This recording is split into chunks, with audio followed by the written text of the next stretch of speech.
What is up, YouTube? Hope you guys are doing well. ¿Qué pasa, hombres? Ojalá que todo está bien. Again, here in Barcelona, recording another freaking walk and talk video because I'm going to be gone soon in Rome or another part of the city. And I wanted to quickly address something that I think is important and can actually alleviate a lot of stress for many of you guys. And so, I was recently in Paris and Rome. You can't tell by the hat. I'm sure at this point you've watched other videos. If not, TLDR, Pope, Vatican, Colosseum, Pantheon, Eiffel Tower, Mona Lisa, saw it all. Not joking about the Pope, by the way. Coincidence, Pope freaking showed up. It was crazy work, 100,000 people, wild. But I'm a lucky guy, I guess. No. What I want to talk to you guys about, though, is different. It is about how it is not very hard at all to hit your macros when you're abroad. So I'm going to break this down real quick. TLDR, science shows you do not need more than 0.64 pounds or 0.64 grams per pound of muscle if you're lean to maintain muscle in a 40% deficit. What does that mean? It means if you were to be cutting basically half your calories out that you need per day to maintain your weight, on top of doing exercise training in the gym and cardio, if you just ate 0.64 grams per pound of body weight, you would maintain your weight. If you're a lean individual, which means if you're not a lean individual, probably even less. So studies have shown this. That means that if you are, let's say for me, 170 pounds, actually right now I'm like 160, give or take 0.64 is about 100 grams of protein. If I were to eat 100 grams of protein a day while I'm in a 1,500 calorie deficit, for example, while training, maybe doing some cardio on the side, I probably wouldn't lose muscle. Probably be fine, right? Maybe even gain muscle. That's what studies show. If I were to not be in a 1,500 calorie deficit, say I eat 3,000, I'm walking a lot, I'm exploring the city, muscle loss is probably not even on the itinerary in any remote way. Probably if I'm not training, I'd want to eat some more and not be in a deficit, but because you're not going to be getting that post-training muscle loss, prevention. However, what this means for the lay person is that when you are on vacation, you do not need to be thinking constantly about your protein intake. 100 grams of protein, guys, is not crazy. Let's say you're eating 4 meals a day, 25 grams of protein per meal, okay? Let's say you're eating 3 meals a day, 20, 25 grams of protein per meal, that's doable. Maybe you have maybe actually realistically, breakfast and lunch, not much protein. Breakfast, maybe some sweets, right? Nothing much, maybe the same thing for dessert, right? Lunch, a sandwich, 15, 20 grams of protein, okay, halfway there. Dinner, maybe a steak. People usually eat more meat for dinner, some fish dish. Maybe you're in Lisbon, Portugal. I'm going to be there soon.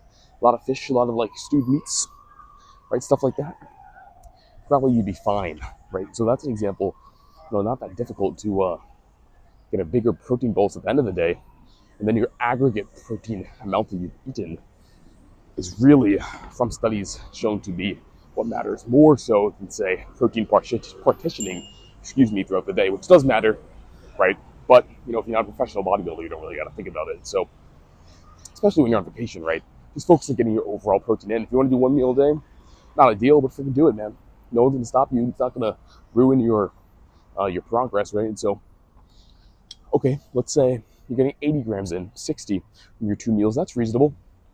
Go to the store, get a liter of, 0% fat milk. You can probably get that anywhere in the world. I've seen it in Argentina. I've seen it in Spain. I'm sure you can get it in Paris and every other metropolitan city.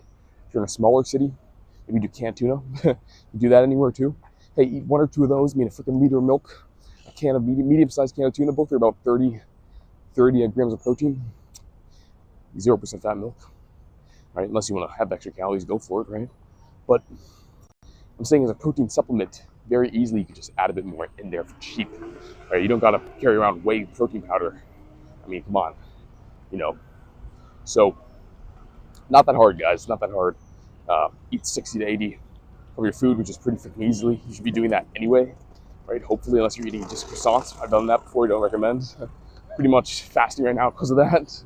But assuming you eat 60 to 80 from normal food, have a bit of some milk, some maybe like a can of tuna, a can of some sort of meat, maybe just a bit of jamon, buy some deli ham, deli cheese.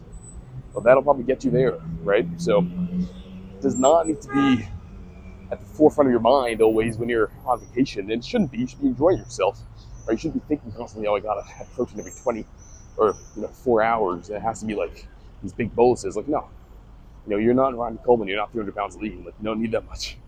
And he was probably eating more than he needed.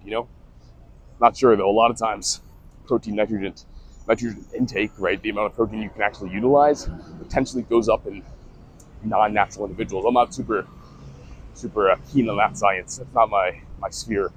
I don't know if you guys can tell, but I'm not exactly the most sauced up individual on the planet.